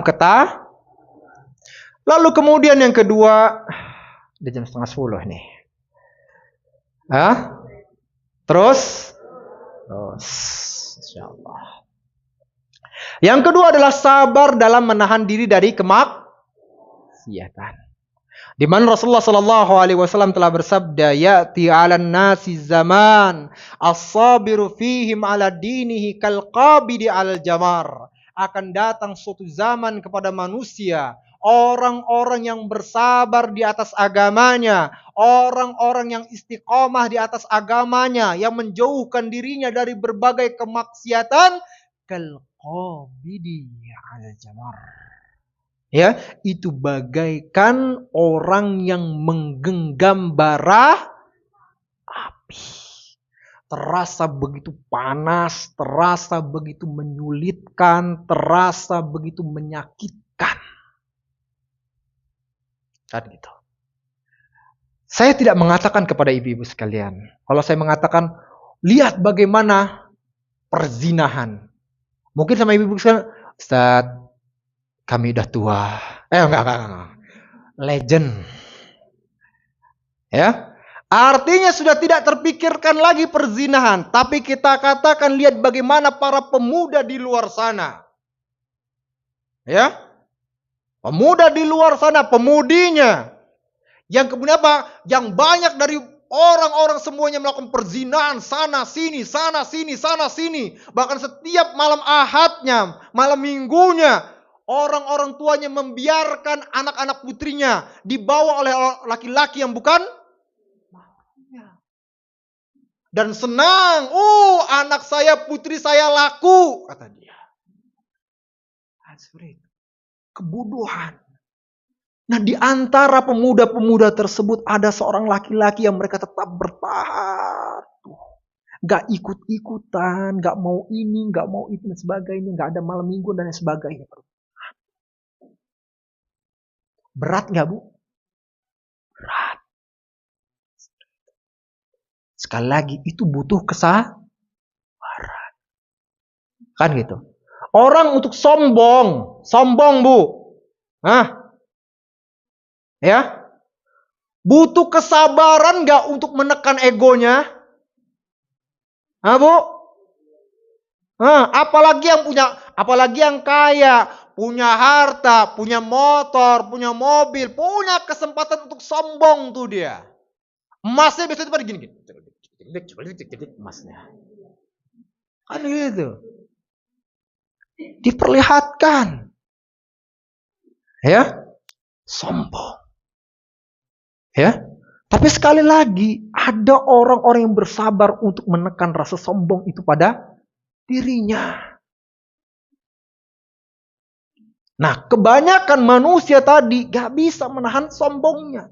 Sehingga yang kaya yang sombong, punya harta sombong, punya mobil sombong, punya motor sombong. Miskin pun sombong. Repot nih kayak gini. Ada gak yang miskin sombong, Bu? Banyak. Repot kan seperti itu? Nah, itu kayak gitu tuh. Nah, ini sekali lagi butuh kesabaran gak untuk menekan ego kita, Bu? Butuh. Dan orang-orang yang bisa menekan kesombongan tadi adalah orang-orang yang mendengar sabda Rasulullah SAW lalu kemudian benar-benar tertanam dalam dirinya. Apa kata Rasulullah? Yuhsyarul mutakabbiruna yaumal qiyamati amtala durri fis suwari rijal. Akan dikumpulkan orang-orang yang sombong pada hari kiamat nanti bagaikan semut-semut dalam rupa manusia. Yang syahubadzullu min kulli makan, di mana kehinaan akan meliputi mereka dari setiap tempat. Wa yusaquna ila sijnin fi jahannam yusamma bulas. Lalu kemudian mereka pun akan digiring ke dalam sebuah penjara di dalam neraka jahanam yang disebut dengan bulas. Ta'aluhum narul anyar, di mana neraka jahanam akan menghabisi mereka, akan menyiksa mereka, akan membakar mereka. Wa yusqauna min usarati ahli nar. Lalu kemudian mereka pun akan diminumkan dari darah-darah dan nanah para penghuni neraka jahanam. Tinatal khabal, yang disebut dengan lumpur kebinasaan. Lagi mendengar ini, maka orang-orang yang benar-benar tersucikan hatinya yang bisa untuk menahan kesombongan pada dirinya. Lalu kemudian ghibah tadi, butuh kesabaran, Bu? Butuh. Kita lihat nanti hari ini berapa banyak ghibah yang akan terlaksana. Bu, ghibah disangka manusia itu biasa-biasa saja. Ya, Bu? Manusia berpikir bahwasanya ghibah itu hanya dosa kecil. Benar tidak? Kenyataannya ghibah itu dosa. Tapi sekali lagi, banyak manusia yang berpikir bahwasanya ghibah itu dosa. Bahkan maaf ngomongnya, ibu-ibu pun juga apa? Walaupun sudah kajian bermajelis ilmu dan udah tahu bahwasanya ghibah itu dosa besar, tapi ketika ghibah teranggap nggak pada itu dosa kecil? Jujur. Waktu lagi ngibahin orang tuh, yang tadinya sudah tahu, ghibah itu dosa besar, Ustaz. Dosa besar. Tahu tuh. Tapi pas dia ngegibahin orang, bagaimana penilaian dia tentang ghibah pada itu? Lupa. Jadi dosa di pandangan dia. Dia berpikir pada waktu, Allah tenang aja, ghibah sebanyak-banyaknya, tinggal apa ini? Dosa besar gimana, Bu? Bisa nggak terhapuskan dari istighfar? Dosa besar gimana terhapuskannya? Taubat. Gimana cara taubat? Tidak mengulangi. Loh. Yang kedua apa? Al-azam. Dia bersungguh-sungguh dalam hatinya, saya nggak mau lagi untuk berbuat ghibah. Kan gitu. Nggak ada terbesit dalam hatinya pengen ghibah. Kalau masih ada, nanti deh hari Rabu aja ghibahnya. Itu bukan taubat namanya. Tomat itu namanya. Langsung. Jadi pada waktu itu benar-benar taubat, azam. Dia waktu itu benar-benar gak mau ngulangin lagi. Lalu kemudian yang tiga, ikhla. Dia langsung berhenti. Jadi jangan sampai dia ngibahin dulu. Nanti taubatnya Anda berhenti langsung dia pada waktu itu. Dan kemudian yang paling beratnya adalah, Bu, kalau ini berkaitan dengan kehormatan dan hak orang lain, wajib untuk dikembalikan. Artinya kalau harta yang dicuri, maka wajib untuk dikembalikan semuanya. Ya, kalau kehormatan orang lain yang dia rampas, dia jatuhkan, maka dia harus mengembalikan kehormatan itu. Pertanyaannya gimana? Ada kata sebagian para ulama, minta maaf ke orang tersebut. Berani, Bu? Bu, berani, Bu? Ngomong ke orang tersebut, maaf, Bu, saya udah ngibahin Ibu. Oh, ternyata Anda yang gibahin saya. Nih?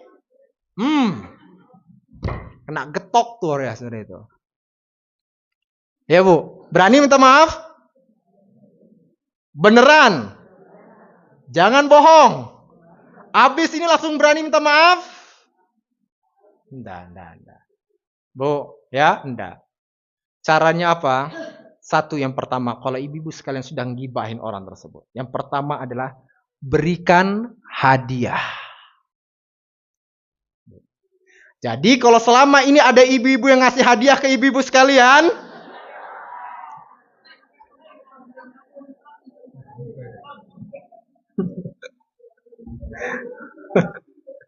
Masya Allah. Ya, Bu, jangan disuuzonin, jangan. Benar, dia mengamalkan sabda Rasulullah, tahadu tahab. Saling memberikan hadiah, maka akan saling jangan disuuzonin. Ngasih hadiah. Enggak. Yang pertama kita katakan kasih hadiah, Bu. Yang kedua, ya, dia wajib untuk menyampaikan ke orang-orang yang dia pada waktu berada di dalam majlis, ya, yang pada waktu mereka pun ngegibahin, dia wajib untuk menyampaikan kepada mereka kebaikan-kebaikannya. Dia katakan, ibu itu, Masya Allah, yang kemarin saya gibahin dan sebagainya, Masya Allah, dia adalah orang yang baik, dia adalah orang yang begini, dia adalah yang kemarin saya omongin itu salah semua, begini dan sebagainya. Wajib. Jadi gibahinlah orang sana, gibahinlah ustadznya. Maka wajib nanti apa? Menyampaikan kepada manusia apa? Bahwasanya apa? Orang tersebut tidak begini, tidak begini. Untuk apa? Mengembalikan kehormatannya. Kalau enggak bisa. Lalu kemudian yang ketiga apa? Mendoakan kebaikan untuk orang tersebut. Tuh, Bu, ya, banyak banget nih masalah gibah ini tobatnya. Repot. Makanya jangan banyak-banyak gibah, Bu. Udah tobat kepada Allah Subhanahu wa taala. Masih, Bu? Masih pengen gibah? Masih pengen gibah? Dengan sulitnya nih cara-cara untuk bertobatnya, masih pengen gibah? Jangan main-main. Dosa besar.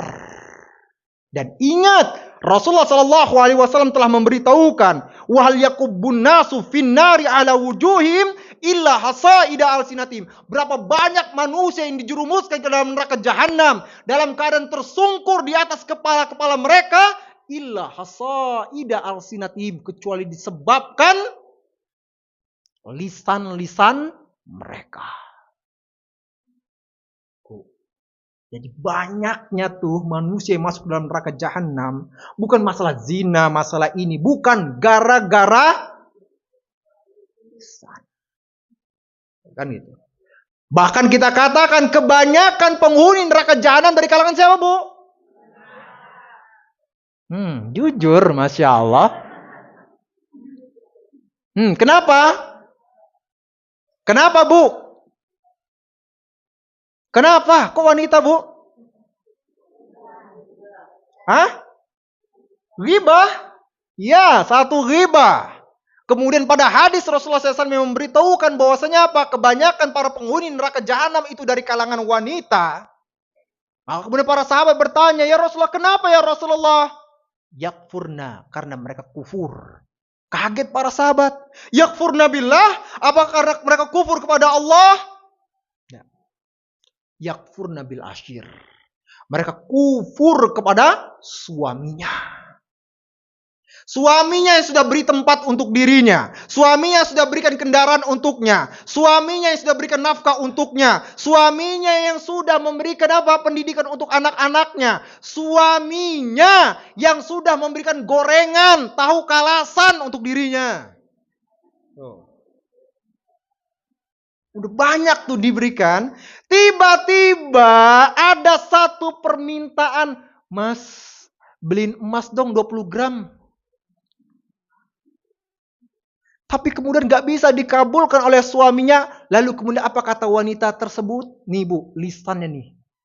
Apa kata wanita tersebut?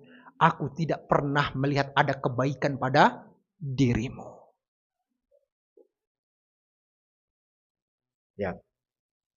Ya, karena kekufuran kepada suaminya dan lisannya yang gak terjaga kepada siapa? Kepada suaminya. Jelas, Bu? Jadi siapa penghuni neraka jahanam kebanyakan? Dah, sampai selesai ini minta maaflah kepada suami, Bu. Nah, oke. Nah, itu kita katakan sabar dalam menahan diri dari Lalu kemudian yang ketiga, sabar dalam menerima ketetapan Allah Subhanahu wa taala. Ya, sabar dalam menerima musibah, sabar dalam menerima mungkin penyakit, sempitnya ekonomi, keburukan-keburukan yang lainnya. Dia mau menerima itu semua. Karena apa? Karena dia sadar bahwasanya dunia ini memang negeri ujian. Bukan negeri untuk bersenang. Bukan. Kalau ibu-ibu sekalian pengen cari kesenangan di dunia ini dan gak mau adanya ujian dan penderitaan, mati aja.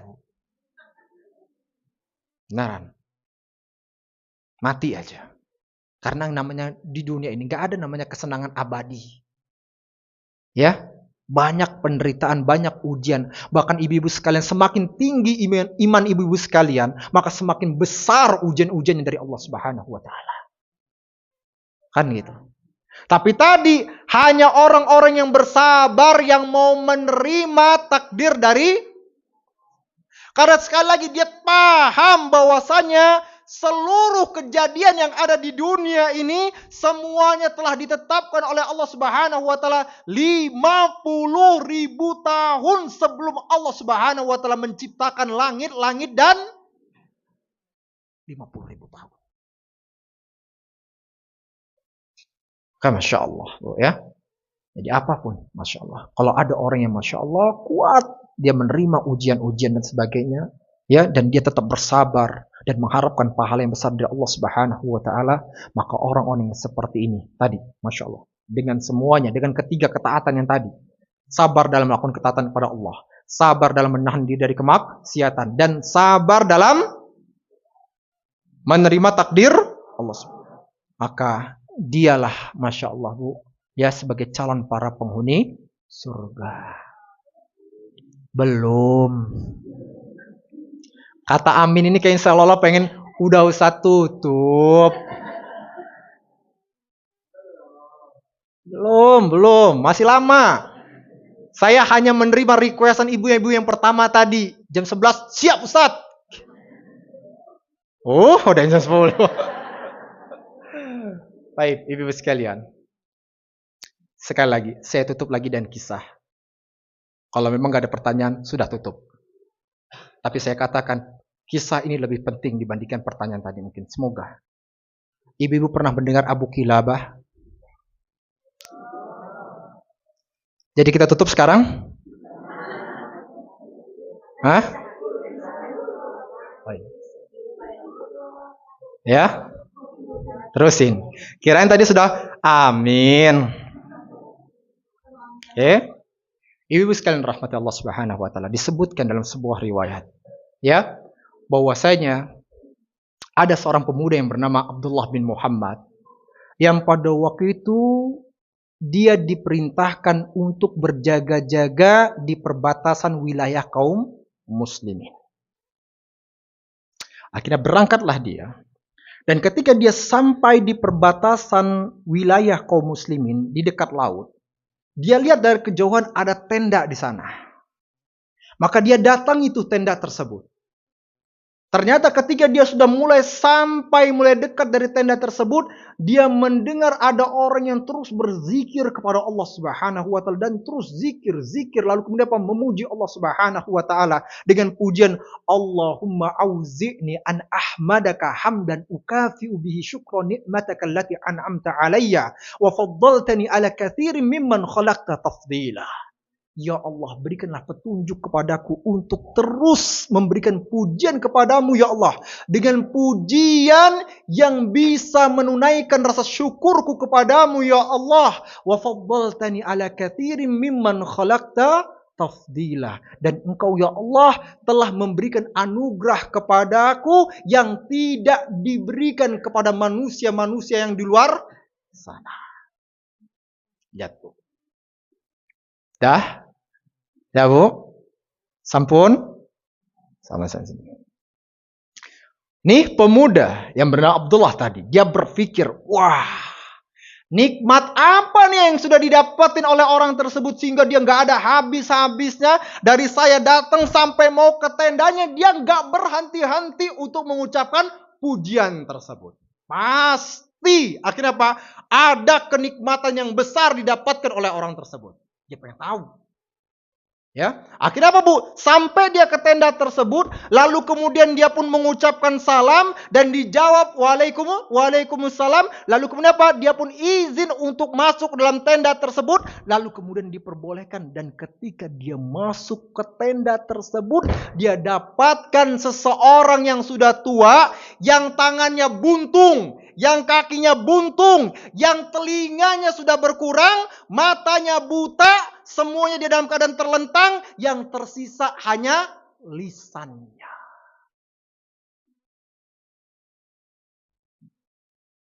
Hanya lisan. Lihat, tangan keduanya buntung, kaki buntung, telinga mulai berkurang, mata buta, sisa hanya lisan. Kaget pemuda tersebut. Kaget. Bagaimana mungkin? Kan itu, orang seperti ini terus memuji Allah Subhanahu wa taala. Sementara di pikiran pemuda tersebut, saya punya tangan yang Masya Allah lengkap, kaki yang lengkap, kekuatan, kan seperti itu. Punya pendengaran yang dahsyat, penglihatan juga baik. Tapi saya nggak memuji seperti itu. Kan itu. Dan ini pun kenyataan yang ada pada diri kita. Benar gak Bu? Kan itu. Dia orang tersebut terus dia puji Allah. Maka kemudian laki-laki tadi pun memberanikan dirinya untuk bertanya, wahai Tuhan, maaf, dengan keadaan Anda yang seperti ini, sementara saya yang seperti ini, saya tidak pernah nggak berzikir seperti ini, memuji Allah seperti ini. Apa anugerah, karunia Allah Subhanahu wa taala yang telah diberikan kepada Anda sehingga akhirnya Anda terus memuji Allah Subhanahu wa taala seperti itu? Nah, kemudian apa? Kata orang tersebut, Allah Subhanahu wa taala telah memberikan berbagai kenikmatan kepada saya yang tidak diberikan kenikmatan kepada orang-orang yang lainnya. Padahal Allah Subhanahu wa taala mampu untuk mendatangkan petirnya, untuk membakar tubuh saya, tapi Allah Subhanahu wa taala tidak membakarnya. Allah Subhanahu wa taala bisa perintahkan kepada lautan untuk menenggelamkan tubuhku, tapi Allah Subhanahu wa taala tidak pernah memerintahkan kepada lautannya. Allah Subhanahu wa taala bisa memerintahkan kepada bumi untuk menenggelamkan tubuhku, tapi Allah Subhanahu wa taala tidak memerintahkannya. Dan Allah Subhanahu wa taala masih memberikan lisan kepadaku sehingga aku bisa memuji Allah Subhanahu wa taala. Bu. Ya. Akhirnya kemudian apa? Laki-laki bapak tua tadi pun berkata, "Wahai anak muda, engkau sudah banyak pertanyaan kepadaku. Dan sekarang bisakah aku meminta pertolongan kepadamu?" Lihat, Bu. Ya, bisakah sekarang aku meminta pertolongan kepadamu? Kata pemuda tersebut wajib dalam hatinya, wajib untuk ditolong orang ini. Karena apa? Ini benar-benar wali Allah. Ini jelas nih wali Allah, bukan wali gadungan, bukan. Jelas wali Allah. Lisannya selalu keluar zikir-zikir kepada Allah, pujian-pujian kepada Allah. Sekali lagi, bukan wali-wali gadungan. Kan seperti itu. Nah, kemudian apa kata pemuda tersebut? Apa Tuhan? Apa permintaannya? Dia katakan, ya, selama ini saya memiliki seorang anak kecil. Ya, seorang anak laki-laki. Yang selama ini dialah yang membantu saya untuk menyuapkan makanan untuk saya. Dia yang kemudian apa? Memberikan minuman kepada saya. Lalu kemudian dia pula yang membantu saya untuk bersuci. Karena apa? Tangan, kaki semua nggak bisa, udah. Tapi selama beberapa hari ini saya tidak mendapatkan anak saya. Bisakah Anda mencarinya? Bu, artinya selama beberapa hari tersebut dia nggak makan, dia nggak minum, dan seluruh kotoran ada di tubuhnya. Tapi terus pujian Allah Subhanahu wa taala keluar dari lisannya. Nah, kemudian pada itu apa? Pemuda tadi pun langsung mencari. Ya, langsung mencari anak tersebut. Dan ternyata ketika pemuda itu mencari, dia dapatkan dari tenda tersebut ada mayat anak tadi yang telah dimakan serigala. Hah? Gimana ini keadaanmu? Udah kacau semuanya, krodit semuanya. Berantakan semuanya. Kan gitu. Nah, kemudian apa? Berpikirlah nih pemuda ini balik mau ke tenda tersebut. Ya, setelah dia kuburkan, dia mau balik tuh ke tenda tersebut. Tapi dia berpikir gimana dia ingin memberikan jawaban kepada bapak tua tadi. Bingung dia bagaimana tuh memberikan jawabannya. Sampai akhirnya apa? Ketika dia sudah mulai mendekati tendanya, dia teringat dengan kisahnya Nabi Ayub alaihissalam. Maka segera pada itu pemuda tersebut pun masuk salam, lalu kemudian memberitahukan, bertanya, "Wahai Tuhan, manakah yang lebih mulia, Anda atau Nabi Ayub alaihissalam?" Maka kemudian kata orang tua tersebut, jelas Nabi Ayub alaihissalam.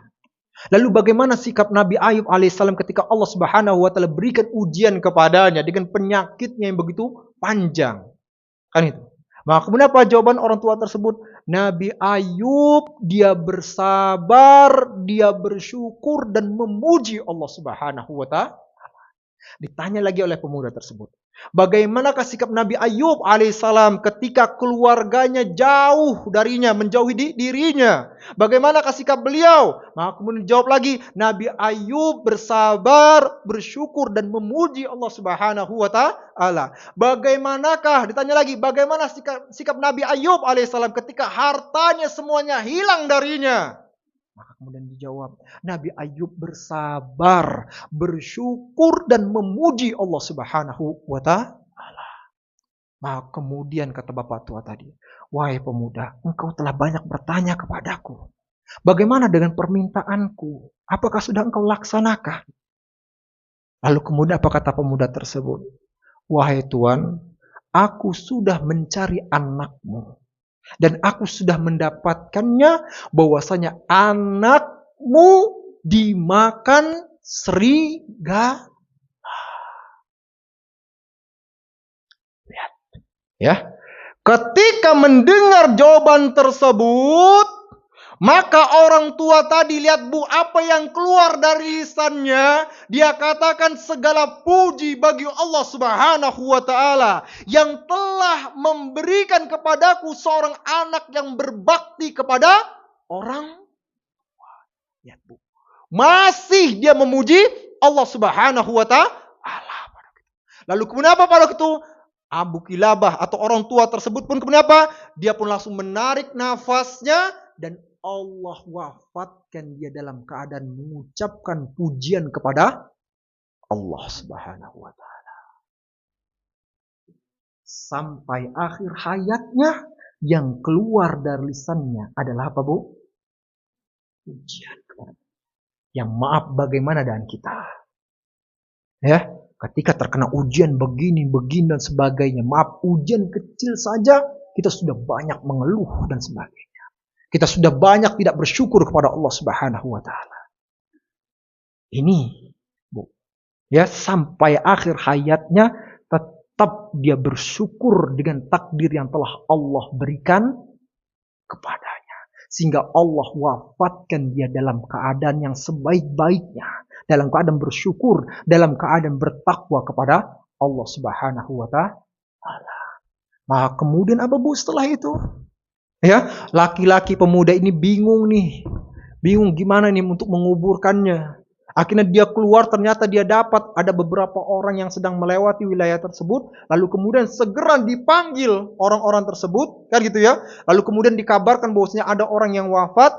Dan kemudian mereka pun mendatangi tenda tersebut. Lalu kemudian ketika mereka membuka kainnya, terkaget mereka semua. Dan mereka mengatakan, ini adalah Abu Kilabah, murid terbesarnya Abdullah bin Abbas, yaitu sepupu Rasulullah Sallallahu Alaihi Wasallam, seorang ulama besar. Nah, kemudian bersegera mereka pun mencium kening, ya, Abu Kilabah tadi, lalu kemudian mereka pun makamkan jenazahnya. Dan ternyata di malam harinya pemuda tersebut bermimpi, dan kemudian apa? Di dalam mimpinya dia bertemu dengan Abu Kilabah tadi yang sedang bersantai-santai duduk dengan bajunya yang berwarna putih di taman-taman surga. Maka kemudian didatangi oleh pemuda tadi. Wahai Tuan, engkau mendapatkan semua ini. Bagaimana engkau mendapatkannya? Maka kemudian dijawab oleh Abu Kilabah dalam mimpinya, Salamun alaikum bima sabartum fa ni'ma uqbaddar. Keselamatan bagi orang-orang yang bersabar atas kesabaran yang kalian lakukan di dunia. Fa ni'ma uqbaddar, dan sungguh surga adalah sebaik-baiknya tempat kembali. Jelas, Bu? Jelas apa sini? Sekali lagi kita katakan, itu Abu Kilabah. Dengan keadaannya terus memuji Allah. Kita, tangan kita baik, kaki kita baik, kita punya makanan yang banyak, kita punya anak-anak yang baik, kita punya rumah, kita punya segalanya, punya kendaraan. Tapi bagaimana dengan lisan kita? Banyakkah kita memuji Allah Subhanahu wa ta'ala? Maka mari kita bermuhasabah. Baik, pas benar jam 10.